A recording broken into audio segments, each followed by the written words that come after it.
माननीय सदस्यगण, item number 1 Shrimati Nirmala Sitharaman वित्त मंत्री।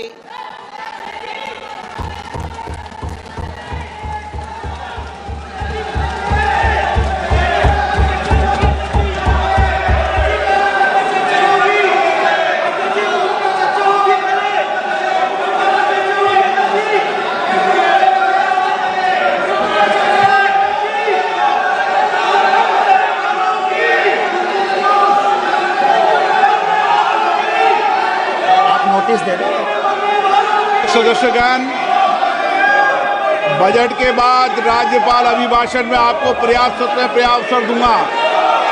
मेरा आपसे निवेदन है, नहीं माननीय अखिलेश जी, आपने संसद की मर्यादा को आप बना के रखें। कभी बजट भाषण के अंदर इस तरीके का नहीं हुआ, ये उचित नहीं है, ये उचित नहीं है।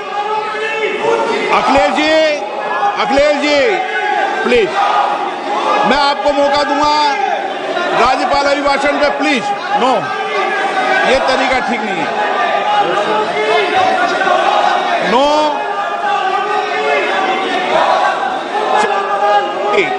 राज्यपाल अभिभाषण पर चर्चा होगी। नो तरीका।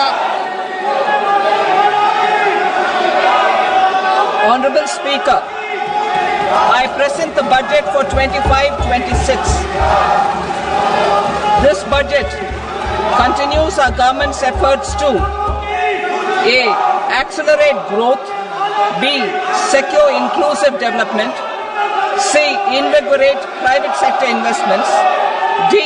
Uplift household sentiments, and E.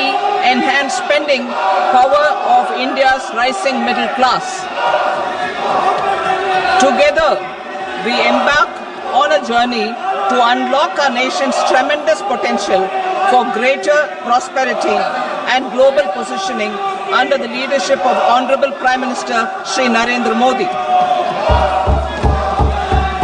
As we complete the first quarter of the 21st century, continuing geopolitical headwinds suggest lower global economic growth over the medium term.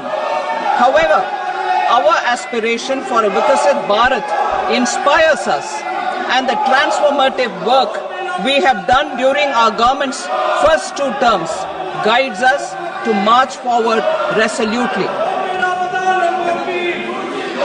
Our economy is the fastest growing among all major economies.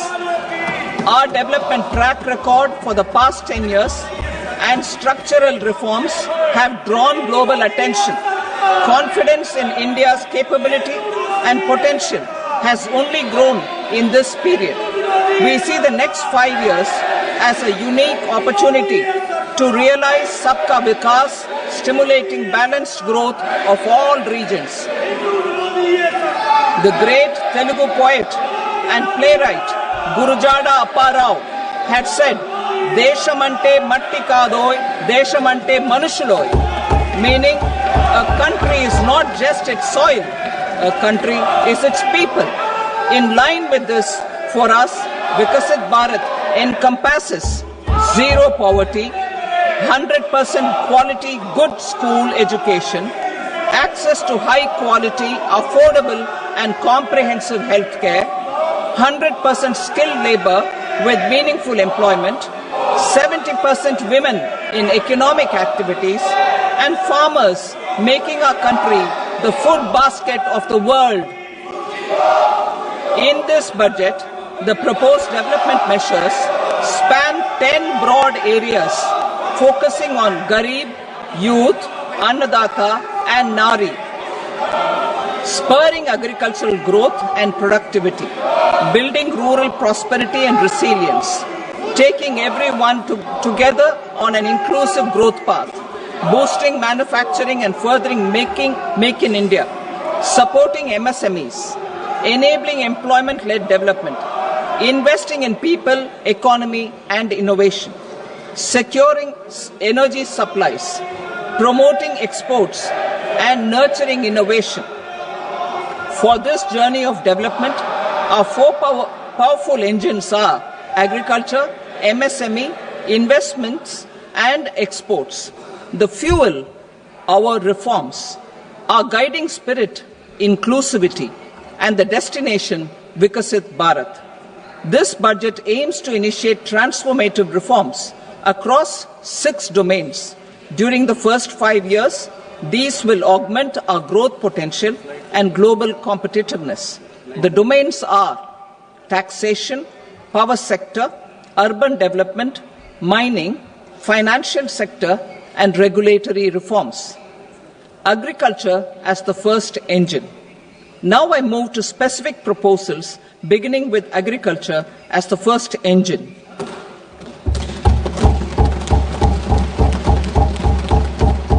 Prime Minister Dhan Dhanya Krishi Yojana, developing agri-districts program. Motivated by the success of the aspirational district program, our government will undertake a Prime Minister Dhan Dhanya Krishi Yojana in partnership with states.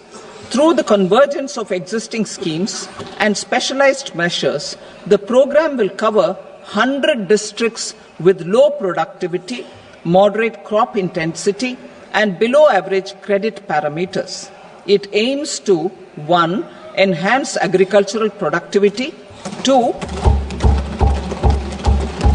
Adopt crop diversification and sustainable agricultural practices, 3. Augment post-harvest storage at the panchayat and block level, 4. Improve irrigation facilities, and 5. Facilitate availability of long-term and short-term credit. This program is likely to help 1.7 crore farmers. Building rural prosperity and resilience. A comprehensive multi-sectoral Rural Prosperity and Resilience Program will be launched in partnership with the states. This will address underemployment in agriculture through skilling, investment, technology, and invigorating the rural economy. The goal is to generate ample opportunities in rural areas so that migration is an option but not a necessity. The program will focus on rural women, young farmers, rural youth, marginal and small farmers, and landless families. The details are in Annexure A. Domestic best practices will be incorporated, and appropriate technical and financial assistance will be sought from multilateral development banks.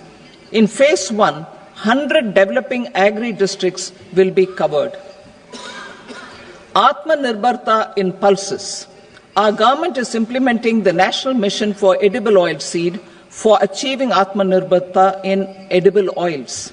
Our farmers have the capability to grow enough for our needs and more. 10 years ago, we made concerted efforts and succeeded in achieving near self-sufficiency in pulses. Farmers responded to the need by increasing the cultivated area by 50%, and government arranged for procurement and remunerative prices. Since then, with rising incomes and better affordability, our consumption of pulses has increased significantly. Our government will now launch a 6-year mission for Atmanirbharta in pulses with a special focus on Tuar, Urad and Masoor. Details are in Annexure B. Central agencies such as NAFED and NCCF will be ready to procure these 3 pulses as much as offered during the next 4 years from farmers who register with these agencies and enter into agreements. Comprehensive program for vegetables and fruits. It is encouraging that our people are increasingly becoming aware of their nutritional needs. It is a sign of a society becoming healthier. With rising income levels, the consumption of vegetables, fruits, and Shri Anna is increasing significantly. A comprehensive program to promote production, efficient supplies, processing, and remunerative prices for farmers will be launched in partnership with the states. Appropriate institutional mechanisms for implementation and participation of farmer producer organizations and cooperatives will be set up. Makhana Board in Bihar. For this, there is a special opportunity for the people of Bihar. A Makhana Board will be established in the state to improve production, processing, value addition, and marketing of makhana. The people engaged in these activities will be organized into FPOs. The board will provide hand-holding and training support to makhana farmers and will also work to ensure they receive the benefits of all relevant government schemes. A national mission on high-yielding seeds will be launched, aimed at 1. Strengthening research ecosystem, 2. Targeted development and propagation of seeds with high yield, pest resistance, and climate resilience, and 3. Commercial availability of more than 100 seed varieties released since July 2024. India ranks second largest globally in fish production and aquaculture.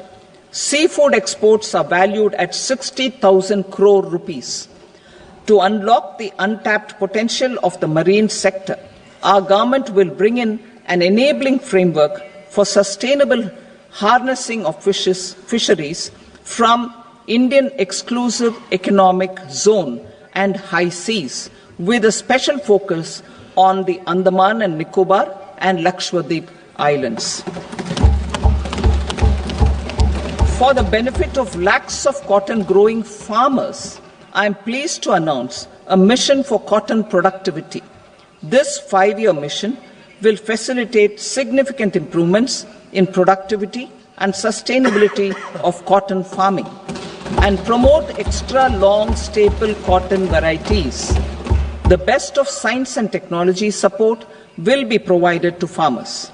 Aligned with our integrated 5F vision for the textile sector, this will help in increasing incomes of the farmers and ensure a steady supply of quality cotton for rejuvenating India's traditional textile sector. Kisan credit cards facilitate short-term loans for 7.7 crore farmers, fishermen, and dairy farmers. The loan limit under modified interest subvention scheme will be enhanced from 3 lakh rupees to 5 lakh rupees for loans taken through the KCC. For Atmanirbharta in urea production, our government had reopened 3 dormant urea plants in the eastern region. To further augment urea supply, a plant with annual capacity of 12.7 lakh metric tons will be set up at Namrup in Assam.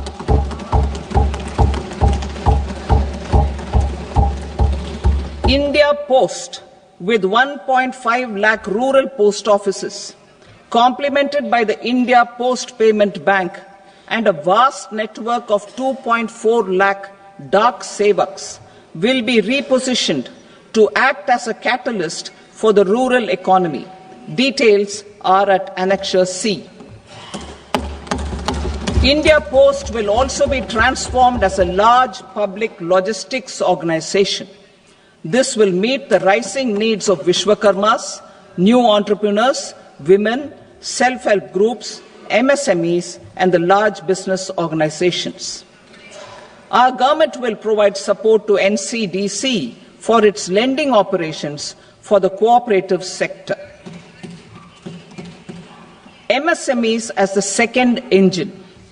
Now I move to MSMEs as the second engine, which encompasses manufacturing and services with a focus on MSMEs numbering 5.7 crores. Currently, over 1 crore registered MSMEs, employing 7.5 crore people and generating 36% of our manufacturing, have come together to position India as a global manufacturing hub. With their quality products, these MSMEs are responsible for 45% of our exports.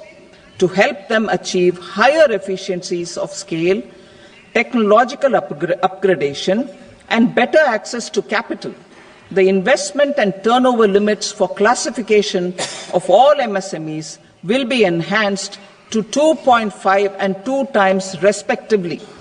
This will give them the confidence to grow and generate employment for our youth. The details are given in Annexure D. To improve access to credit, the credit guarantee cover will be enhanced. First, for micro and small enterprises from 5 crore to 10 crore rupees, leading to additional credit of 1.5 lakh crores in the next 5 years. Second, for startups from 10 crore rupees to 20 crore rupees, with the guarantee fee being moderated to 1%, for loans in 27 focus sectors which are important for Atmanirbhar Bharat. And for well-run exporter MSMEs, for term loans up to 20 crore rupees. Also for the micro enterprises, we will introduce customized credit cards with a 5 lakh rupee limit for micro enterprises registered on Udyam portal. In the first year, 10 lakh such cards will be issued. Fund of funds for startups. The alternate investment fund, AIFs, for startups have received commitments of more than 91,000 crores rupees. These are supported by the fund of funds set up with the Government of India's contribution of 10,000 crore rupees. Now, a new fund of funds with expanded scope and a fresh contribution of another 10,000 crore rupees will be set up. A new scheme will be launched for 5 lakh women, scheduled castes and scheduled tribes, first-time entrepreneurs. This will provide term loans up to 2 crore rupees during the next 5 years. The scheme will incorporate lessons from the successful Stand Up India scheme. Online capacity building for entrepreneurship and managerial skills will also be organized. Measures for labor-intensive sectors. To promote employment and entrepreneurship opportunities in labor-intensive sectors, our government will undertake specific policy and facilitation measures. To enhance the productivity, quality, and competitiveness of India's footwear and leather sector, a focus product scheme will be implemented. The scheme will support design capacity, component manufacturing, and machinery required for production of non-leather quality footwear, besides the support for leather footwear and products. The scheme is expected to facilitate employment for 22 lakh persons, generate over 4 lakh crore rupees, and exports of over 1.1 lakh crore rupees. Measures for the toys sector. Building on the National Action Plan for Toys, we will implement a scheme to make India a global hub for toys. The scheme will focus on development of clusters, skills, and a manufacturing ecosystem that will create high-quality, unique, innovative, and sustainable toys that will represent the Made in India brand. Support for food processing. In line with our commitment towards Purvodaya, we will establish a National Institute of Food Technology, Entrepreneurship and Management in Bihar. The institute will provide a strong fillip to food processing activities in the entire eastern region. This will result in 1. Enhanced income for the farmers through value addition to their produce, and 2, skilling entrepreneurship and employment opportunities for the youth. Manufacturing mission, furthering Make in India. Our government will set up a national manufacturing mission covering small, medium and large industries for furthering Make in India by providing policy support, execution roadmaps, governance and monitoring framework for central ministries and states. Details are in Annexure E. Given our commitment to climate-friendly development, the mission will also support clean tech manufacturing. This will aim to improve domestic value addition and build our ecosystem for solar PV cells, EV batteries, motors and controllers, electrolyzers, wind turbines, very high voltage transmission equipment and grid-scale batteries. Investment as the third engine. Now I move to investment as the third engine, which encompasses investing in people, investing in the economy, and investing in innovation. Investing in people. Saksham Anganwadi and Poshan 2.0. Saksham Anganwadi and Poshan 2.0 program provides nutritional support to more than 8 crore children, 1 crore pregnant women and lactating mothers all over the country, and about 20 lakh adolescent girls in aspirational districts and the Northeast region. The cost norms for these nutritional support will be enhanced appropriately. Atal Tinkering Labs. 50,000 Atal Tinkering Labs will be set up in government schools in the next 5 years to cultivate the spirit of curiosity and innovation and foster a scientific temper among young minds. Broadband connectivity to government secondary schools and PHCs. Broadband connectivity will be provided to all government secondary schools and primary health centers in rural areas under the BharatNet project. Bharatiya Bhasha Pustak Scheme. We propose to implement a Bharatiya Bhasha Pustak scheme to provide digital form Indian language books for schools and for higher education. This aims to help students understand their subjects better and in their language. National Centers of Excellence for Skilling. Building on the initiative announced in the July 24 budget, 5 national centers of excellence for skilling will be set up with global expertise and partnerships to equip our youth with the skills required for Make for India, Make for the World manufacturing.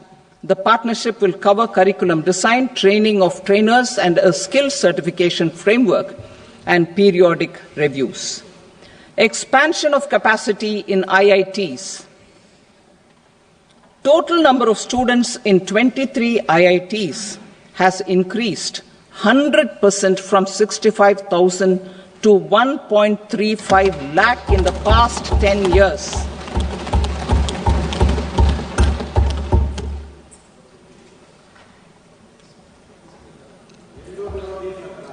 Additional infrastructure will be created in the 5 IITs started after 2014 to facilitate education for 6,500 more students. Hostel and other infrastructure capacity at IIT Patna will also be expanded.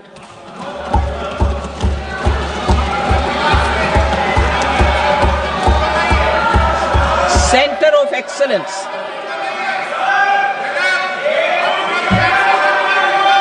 Center of Excellence in AI for Education. I had announced 3 centers of excellence in artificial intelligence for agriculture, health and sustainable cities in 2023.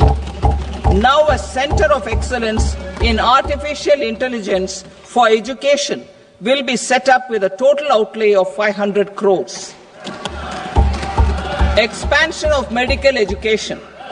Our government has added almost 1.1 lakh undergraduate and postgraduate medical education seats in 10 years, an increase of 130%. In the next year, 10,000 additional seats will be added in medical colleges and hospitals towards the goal of adding 75,000 seats in the next 5 years.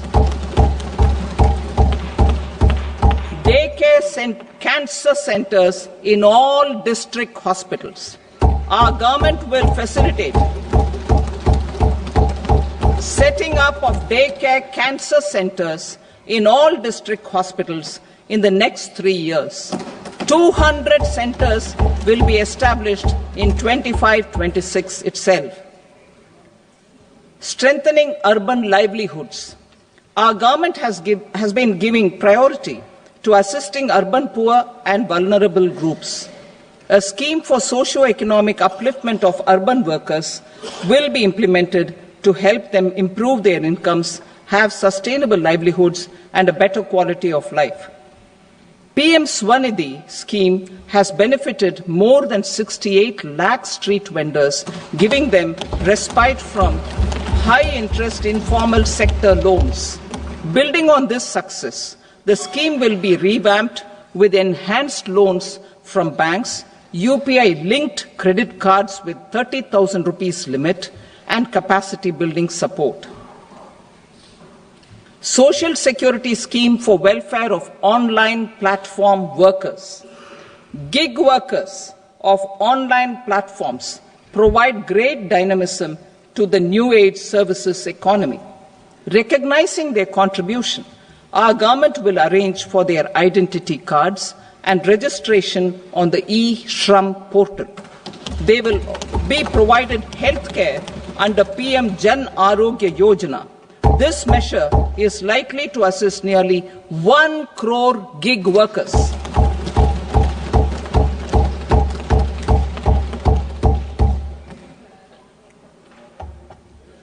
Investing in the economy. Public-private partnership in infrastructure. Each infrastructure-related ministry will come up with a 3-year pipeline of projects that can be implemented in PPP mode. States will also be encouraged to do so and can seek support from the India Infrastructure Project Development Fund, which is a scheme to prepare PPP proposals.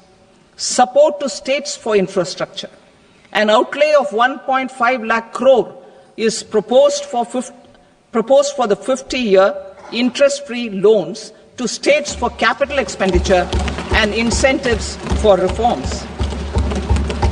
Building on the success of the first asset monetization plan announced in 2021, the second plan for 2025 to 30 will be launched to plow back capital of 10 lakh crore in new projects.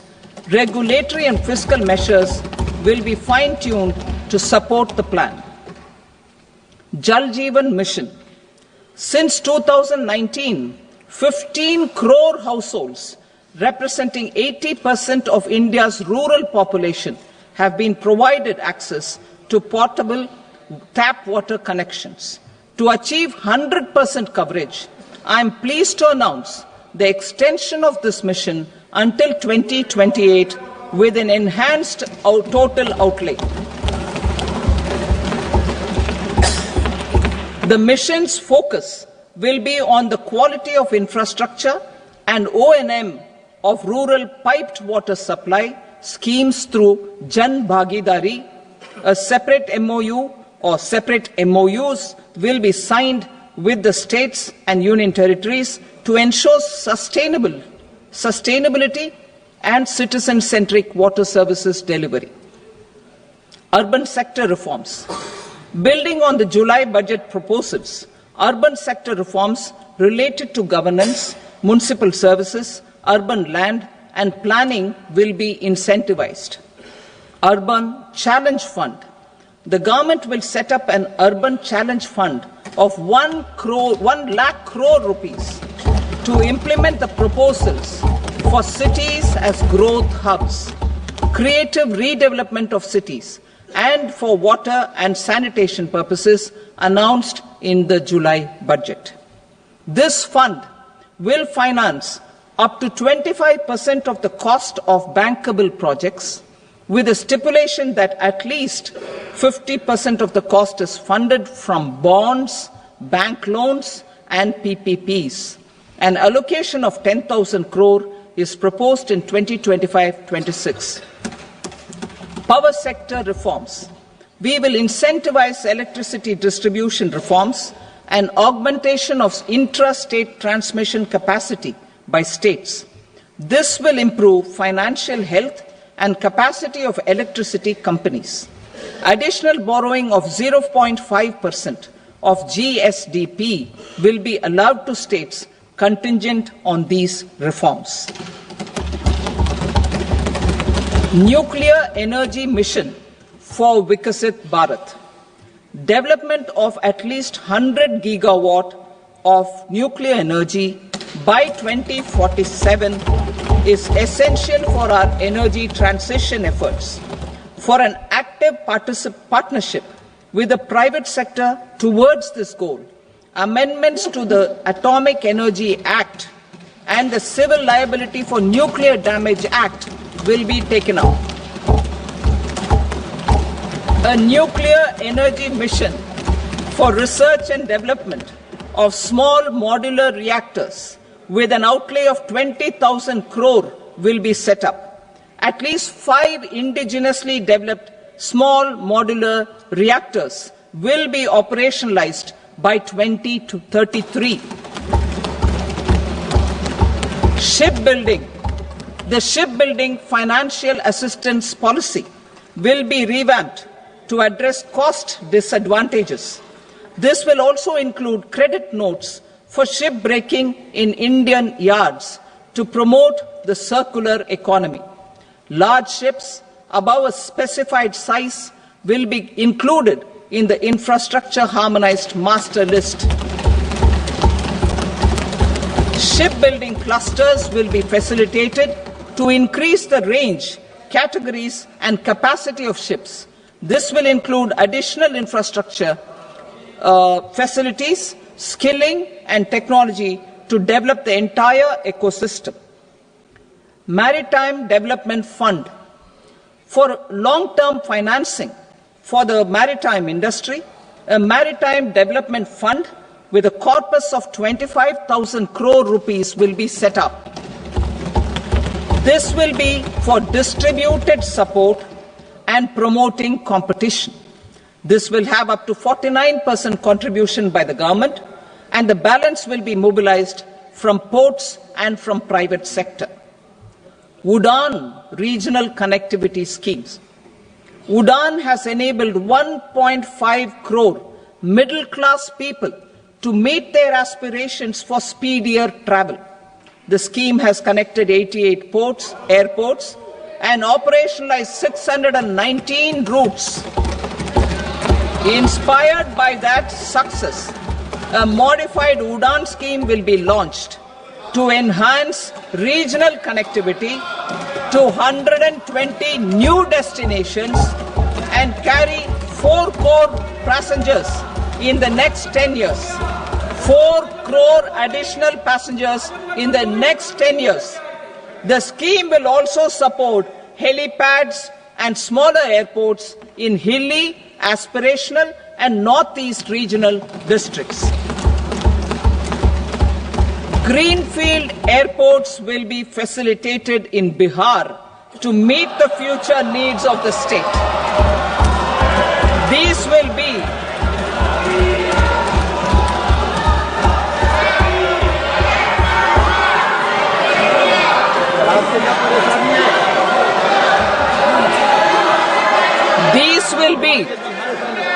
These will be in addition to the expansion of the capacity of Patna Airport and a brownfield airport in Beta. Western Kosi Canal project in Mithilanchal. Financial support will be provided for the Western Kosi Canal ERM project benefiting a large number of farmers, cultivating over 50,000 hectares of land in the Mithilanchal region of Bihar. Mining sector reforms, including those for minor minerals, will be encouraged through sharing of best practices and institutions of a state mining index.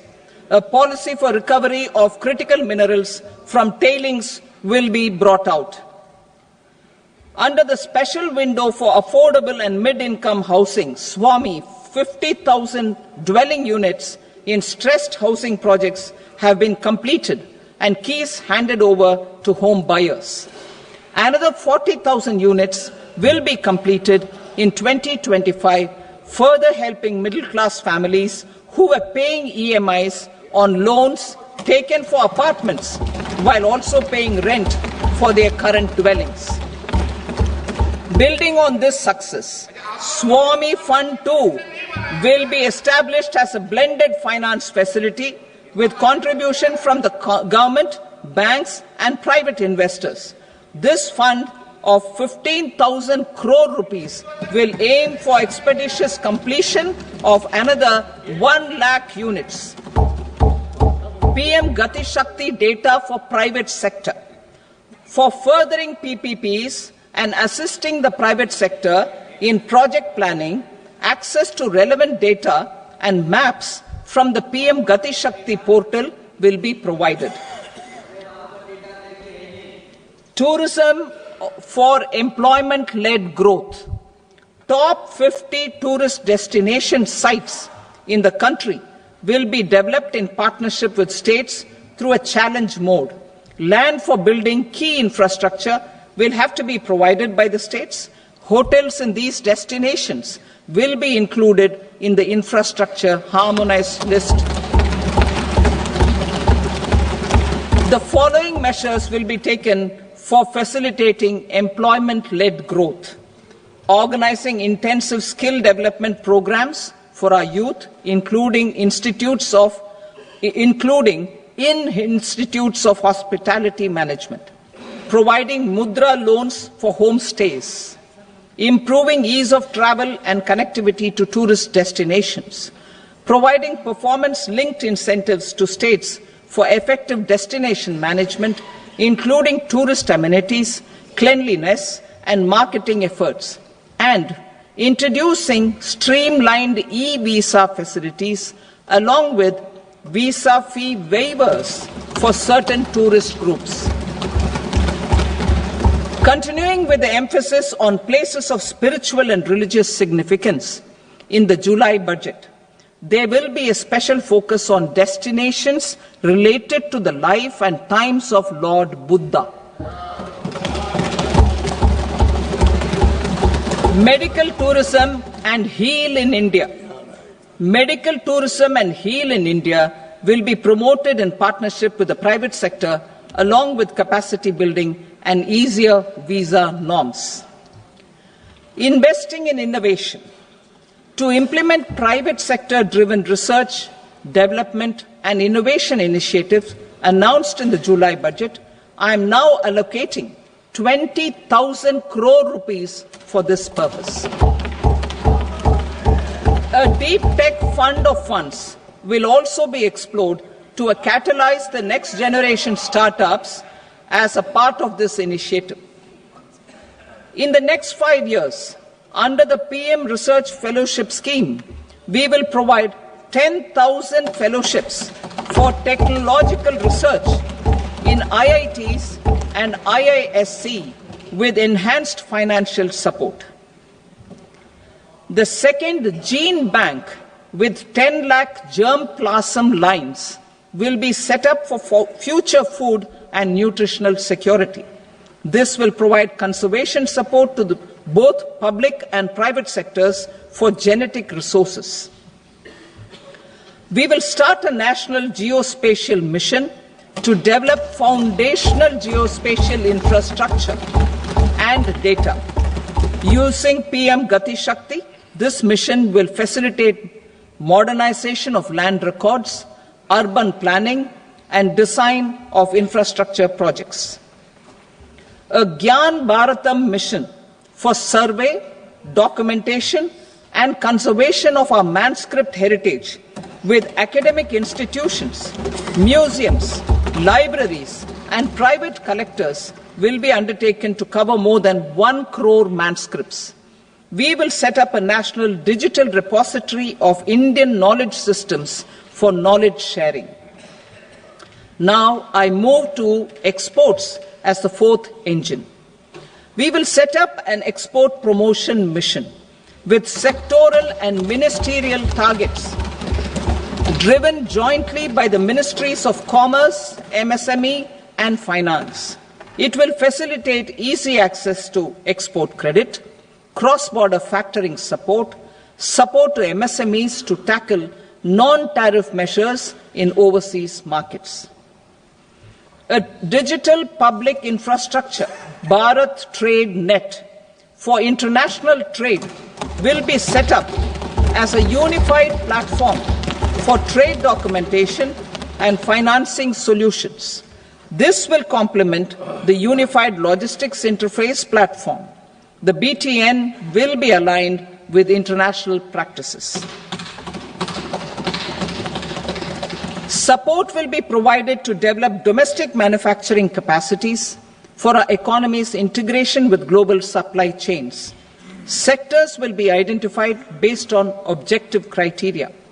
Facilitation groups with participation of senior officers and industry representatives will be formed for select products and supply chains. Through this, there are huge opportunities related to Industry 4.0, which needs high skills and talent.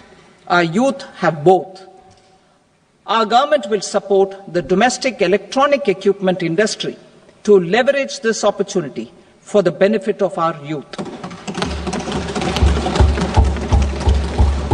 A national framework will be formulated as guidance to states for promoting global capability centers in emerging Tier 2 cities. This will suggest measures for enhancing availability of talent and infrastructure, building bylaw reforms, and mechanisms for collaboration with industry. Our government will facilitate upgradation of infrastructure and warehousing for air cargo, including high-value perishable horticultural produce. Cargo screening and customs protocol will be streamlined and made user-friendly. Reforms as the fuel. Over the past 10 years, our government has implemented several reforms for convenience of taxpayers, such as faceless assessment, 2, taxpayer charter, 3, faster returns, 4, almost 99% returns being on self-assessment, and 5, Vivad Se Vishwas scheme.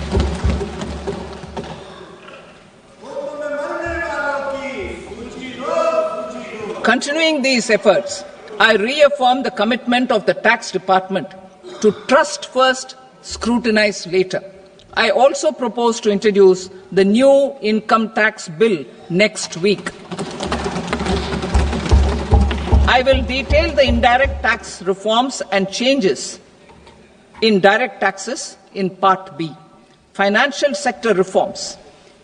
The FDI limit for the insurance sector will be raised from 74 to 100%. This enhanced limit will be available for those companies which invest the entire premium in India.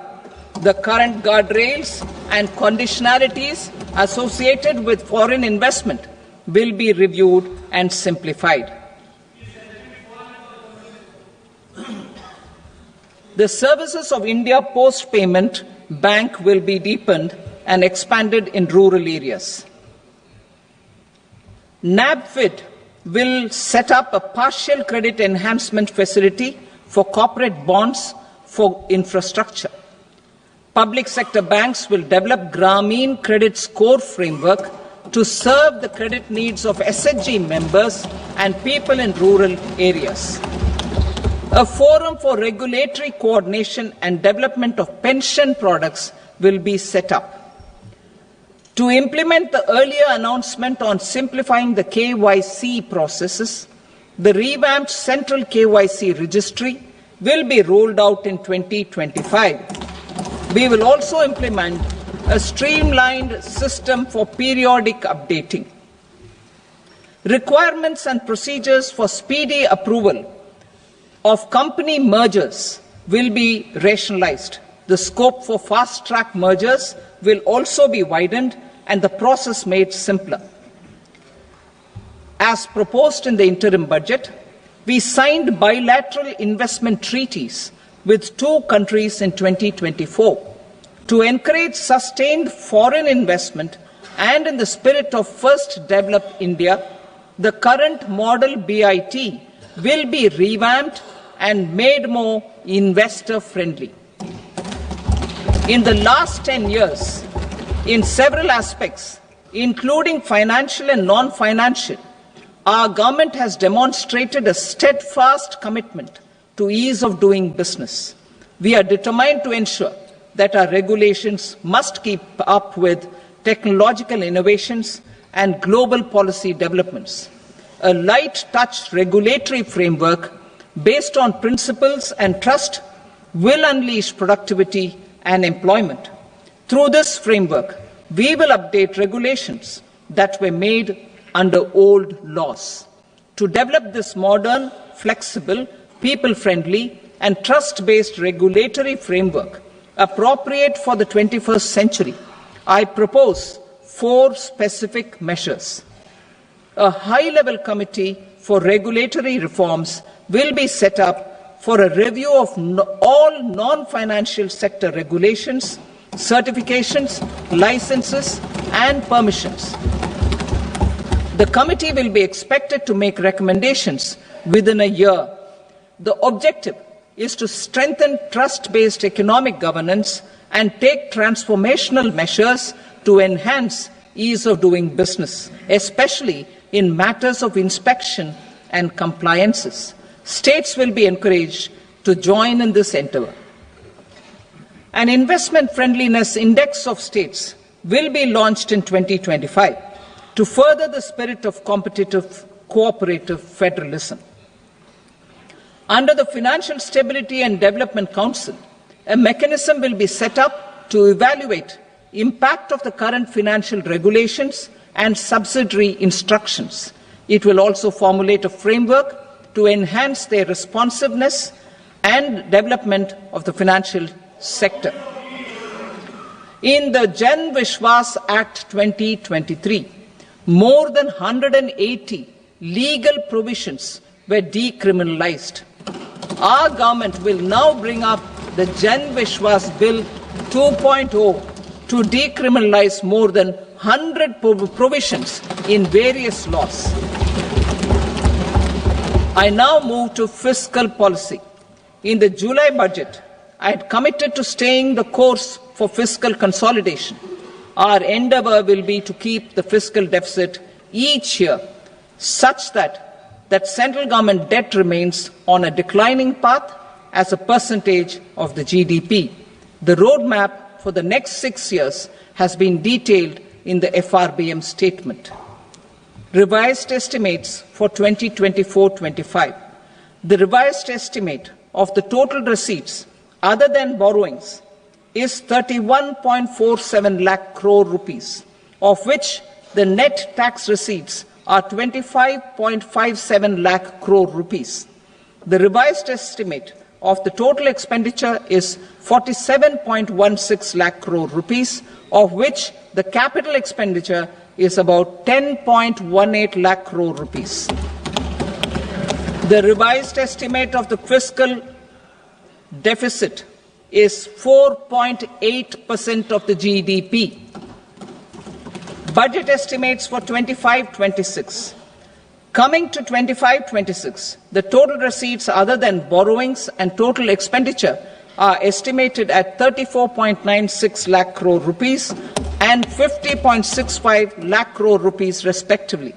The net tax receipts are estimated at 20 8.37 lakh crore rupees. The fiscal deficit is estimated to be 4.4% of GDP. To finance the fiscal deficit, the net market borrowings from dated securities are estimated at 11.54 lakh crore. The balance financing is expected to come from small savings and other sources. The gross market borrowings are estimated at 14.82 lakh crore rupees. I will now move to Part B. Indirect taxes. My proposals relating to customs aim to rationalize tariff structure and address duty inversion. These will also support domestic manufacturing and value addition, promote exports, facilitate trade, and provide relief to common people. Rationalization of customs tariff structure for industrial goods. As a part of comprehensive review of customs rate structure announced in July 2024 budget, I propose to 1. Remove 7 tariff rates. This is over and above the 7 tariff rates removed in 23-24 budget. After this, there will be only 8 remaining tariff rates, including 0 rate. 2. Apply appropriate cess to broadly maintain effective duty incidence, except on a few items where such incidence will reduce marginally. 3. Levy not more than 1 cess or surcharge. Therefore, I propose to exempt social welfare surcharge on 82 tariff lines that are subject to a cess. I shall now take up sector-specific proposals. To provide relief to patients, particularly those suffering from cancer, rare diseases, and other severe chronic diseases, I propose to add 36 life-saving drugs and medicines to the list of medicines fully exempted from basic custom duty.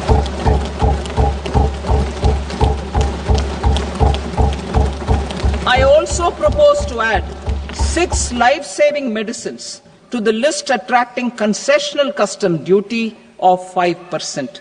Full exemption and concessional duty will also respectively apply on the bulk drugs for manufacture of the above. Specified drugs and medicines under patient assistance programs run by the pharmaceutical companies are fully exempt from BCD, provided the medicines are supplied free of cost to the patients.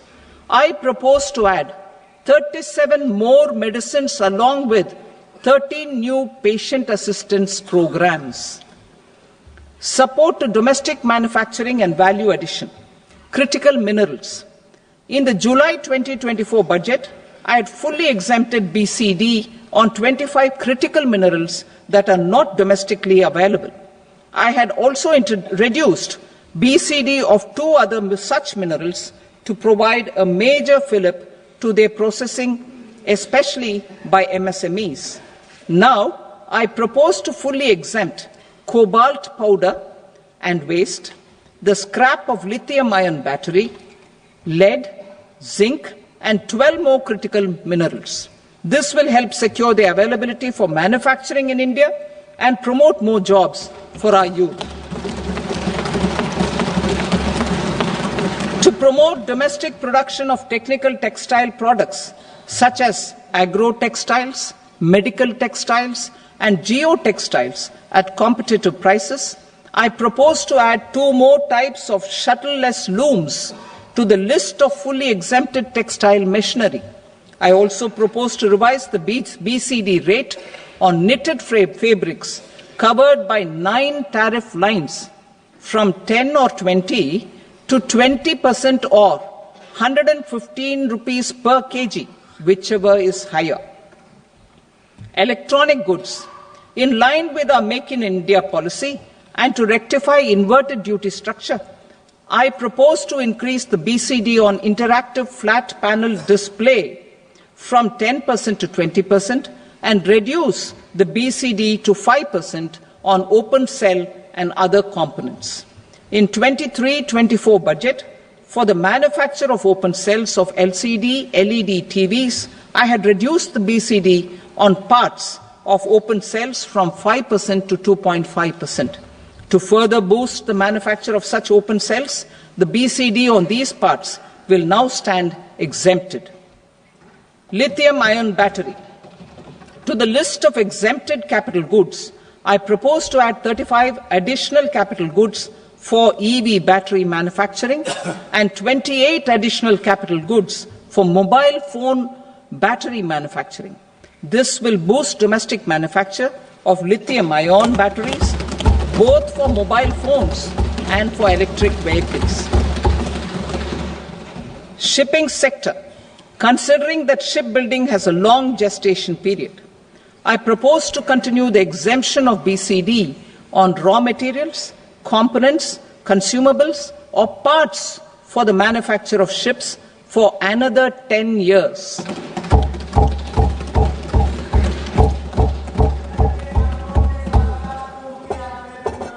I also propose the same dispensation for shipbreaking to make it more competitive. Telecommunication. To prevent classification disputes, I propose to reduce the BCD from 20% to 10% on carrier-grade Ethernet switches to make it at par with non-carrier-grade Ethernet switches. Export promotion. To facilitate exports of handicrafts, I propose to extend the time period for export from 6 months to 1 year, further extendable by another 3 months if required. I also propose to add 9 items to the list of duty-free inputs. Leather sector. I propose to fully exempt BCD on wet blue leather to facilitate imports for domestic value addition and employment. I also propose to exempt crust leather from 20% export duty to facilitate exports by small tanners. Marine products. To enhance India's competitiveness in the global seafood market, I propose to reduce BCD from 30% to 5% on frozen fish paste, surimi, for manufacture and export of its analog products. I also propose to reduce BCD from 15% to 5% on fish hydrolysates for manufacture of fish and shrimp feed. In July 2024 budget, to promote development of domestic MROs for aircraft and ships, I had extended the time limit for export of foreign origin goods that were imported for repairs from 6 months to 1 year and further extendable by 1 year.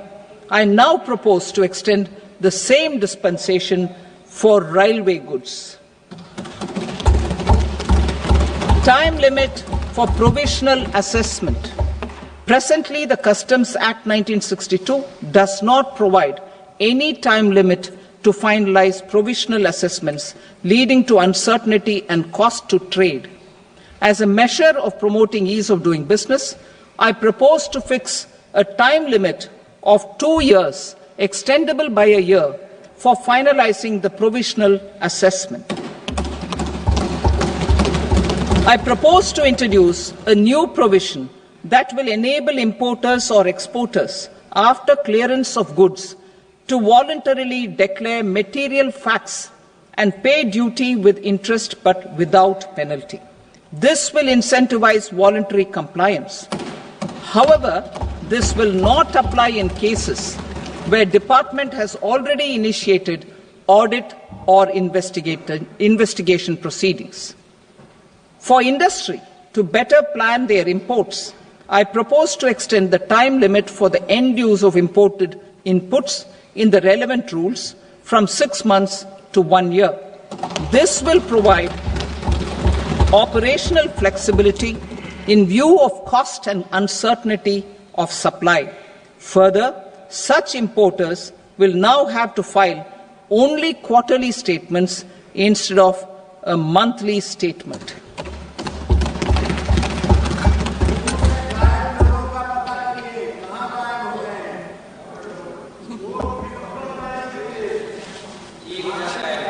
I now come to my direct tax proposals. In Part A, I have briefly underlined taxation reforms as one of key reforms to realize our vision of Vikasit Bharat.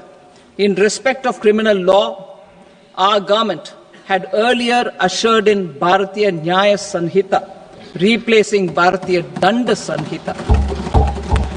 I am happy to inform this august House and the country that for new income tax bill will carry forward the same spirit of Nyaya in its drafting as well.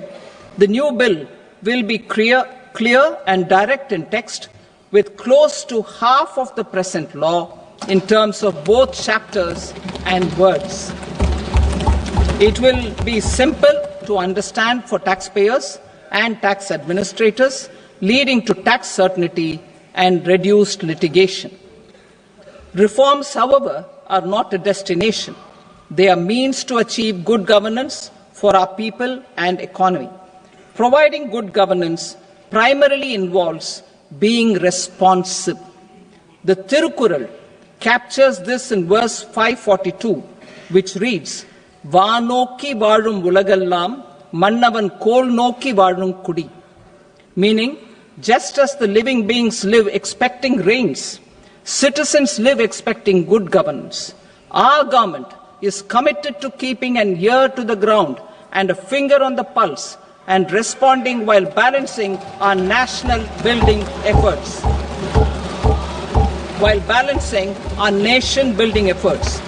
The following measures will detail just how our government will, under the guidance of PM Modi, has taken steps to understand and address.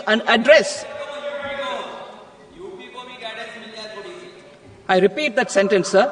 The following measures will detail just how our government, under the guidance of PM Modi, has taken steps to understand and address the needs voiced by our citizens. My tax proposals are guided by this spirit. The objectives of my proposals are as follows.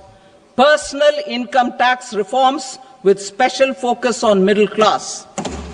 Rationalization of TDS and TCS for easing difficulties. Encouraging voluntary compliance. Reducing compliance burden. Ease of doing business. Employment and investment. I will come to my proposal on personal income tax towards the end. TDS and TCS, rationalization for easing difficulties. I propose to rationalize tax deduction at source, TDS, by reducing the number of rates and thresholds above which TDS is deducted. Further, threshold amounts for tax deduction will be increased for better clarity and uniformity. The limit for tax deduction on interest for senior citizens is being doubled from the present 50,000 rupees to 1 lakh rupees. Similarly, the annual limit of 2.40 lakh rupees for TDS on rent is being increased to 6 lakh rupees. This will reduce the number of transactions liable to TDS, thus benefiting small taxpayers receiving small payments. The threshold to collect tax at source, the TCS, on remittances under RBI's liberalized remittance scheme, the LRS, is proposed to be increased from 7 lakh to 10 lakhs. I also propose to remove TCS on remittances for education purposes, where such remittances is out of a loan taken from a specified financial institution. Both TDS and TCS are being applied on any transaction related to sale of goods. To prevent such compliance difficulties, I propose to omit the TCS. I also propose that the provisions of the higher TDS deduction will now apply only in non-PAN cases. In July 2024, the delay for payment of TDS up to the due date of filing statement was decriminalized. I propose to provide the same relaxation to TCS provisions as well. The government under the leadership of Prime Minister Modi believes in Sabka Saath, Sabka Vikas, Sabka Vishwas and Sabka Prayas. In line with this, we brought in updated return facility in 2022 for voluntary compliance by taxpayers who had omitted to report their correct income. Our trust in taxpayers was proved right. Nearly 90 lakh taxpayers voluntarily updated their incomes by paying additional tax.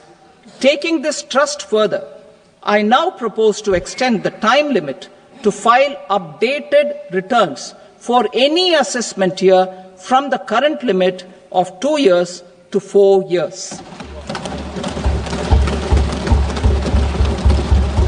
I propose to reduce the compliance burden for small charitable trusts and institutions by increasing their period of registration from 5 years to 10 years. It is also proposed that disproportionate consequences do not arise for minor defaults such as incomplete applications filed by charitable entities.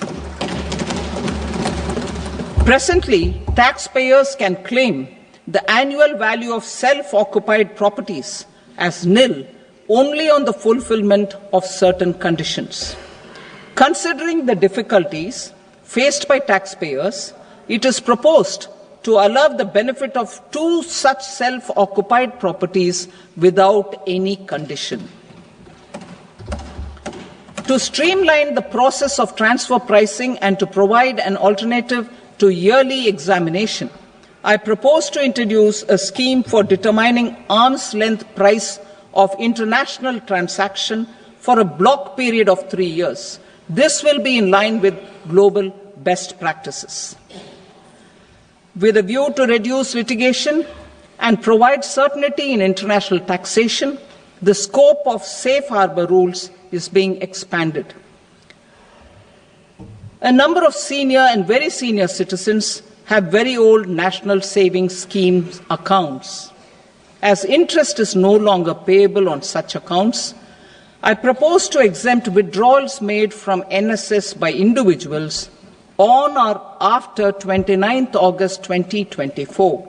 I am also proposing to allow similar treatment to NPS Vatsalya accounts as is available to normal NPS accounts subject to overall limits.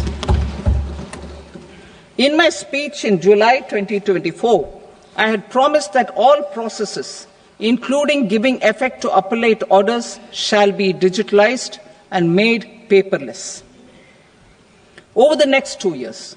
So I'm happy to announce that digitalization is being made operational now.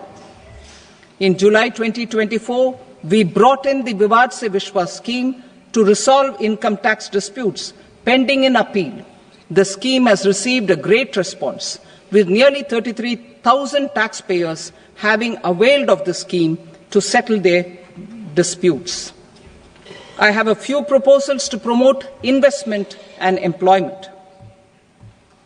It is proposed to provide a presumptive taxation regime for non-residents who provide services to a resident company that is establishing or operating an electronics manufacturing facility. I further propose to introduce a safe harbor for tax certainty for non-residents who store components for supply to specified electronics manufacturing units. Presently, the tonnage tax scheme is available only to sea-going ships. The benefits of existing tonnage tax scheme are proposed to be extended to inland vessels registered under the Indian Vessels Act 2021 to promote inland water transport in the country. Extension for incorporation of startups. We continue to support the Indian startup ecosystem. I propose to extend the period of incorporation by 5 years to allow the benefit available to startups which are incorporated before 1/4/2030. In order to attract and promote additional activities in the IFSC, I am inter alia proposing specific benefits to ship leasing units, insurance offices, and treasury centers of global companies which are set up in IFSC. Further, to claim benefits, the cut-off date for commencement in IFSC has also been extended by 5 years to 31/3/2030. Category 1 and Category 2 AIFs are undertaking investments in infrastructure and other such sectors. I propose to provide certainty of taxation to these entities on the gains from securities, to promote funding from sovereign wealth funds and pension funds to the infrastructure sector. I propose to extend the date of making an investment by 5 more years up to 31st March 2030.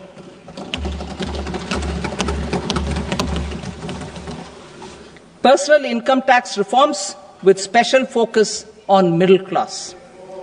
Democracy, demography, and demand are the key support pillars in our journey towards Vikasit Bharat. The middle class provides strength for India's growth. This government, under the leadership of Prime Minister Modi, has always believed in the admirable energy and ability of the middle class in nation building. In recognition of their contribution,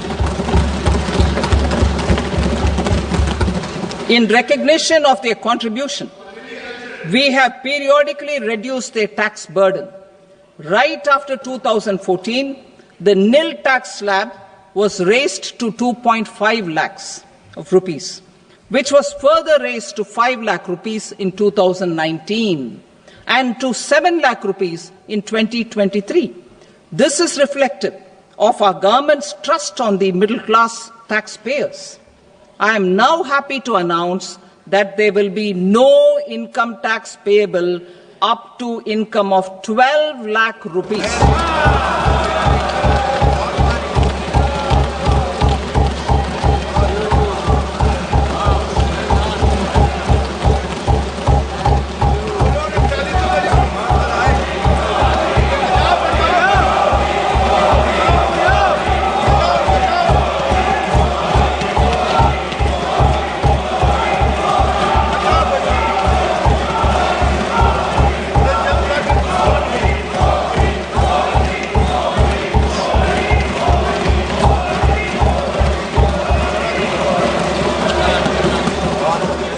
So, average income of 1 lakh per month, other than the special rate income such as capital gains, under the new regime.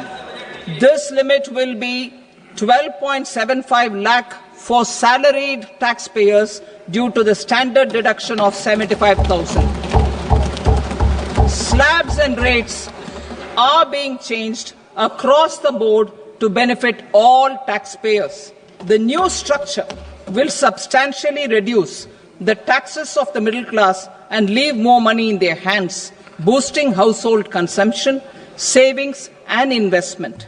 In the new tax regime, I propose to revise tax rate structures as follows: 0 to 4 lakh rupees nil, 4.8 lakh rupees to 4 to 8 lakh rupees 5%, 8 to 12 lakh rupees 10%, 12 to 16 lakh rupees 15%, 16 to 20 lakh rupees 20%, 20 to 24 lakh rupees 25%, and above 24 lakh rupees 30%.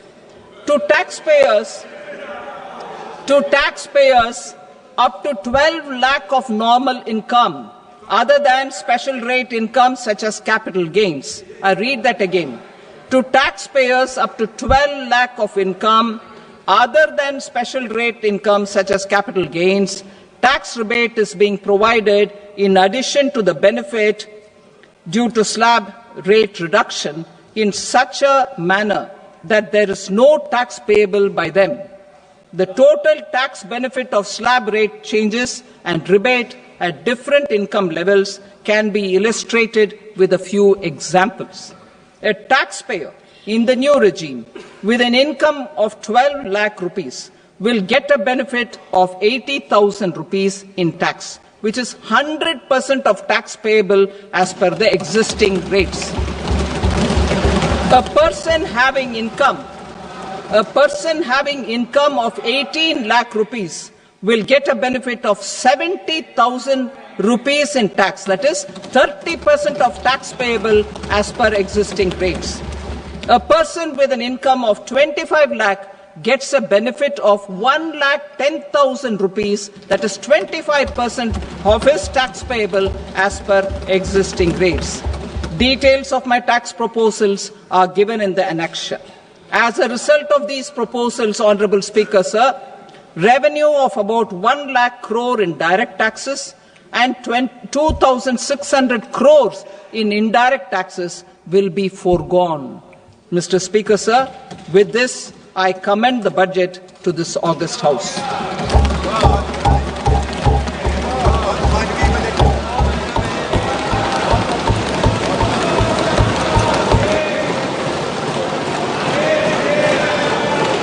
Item number 2, Srimati Nirmala Sitharaman. Sir, with your permission, I rise to lay on the table the following statements under Section 3(1) of the Fiscal Responsibility and Budget Management Act 2003. Medium-term fiscal policy cum fiscal policy strategy statement and macroeconomic framework statement. Item number 3, Srimati Nirmala Sitharaman. Sir, with your permission, I rise to move for leave to introduce the Finance Bill 2025. प्रश्न ये है कि विधेयक को पुनर्स्थापित करने की अनुमति प्रदान की जाए। जो सदस्य इसके पक्ष में हाँ कहें, जो सदस्य विरोध में ना कहें। मेरे विचार में निर्णय हाँ वालों के पक्ष में हुआ, हाँ वालों के पक्ष में अनुमति प्रदान की जाती है। माननीय मंत्री जी, अब विधेयक को पुनर्स्थापित करें। Sir, I introduce the bill. Thank you. सभा की कार्रवाई सोमवार दिनांक 3 फरवरी 2025 को प्राप्त 11 बजे तक के लिए स्थगित की जाती है।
What is indirect tax?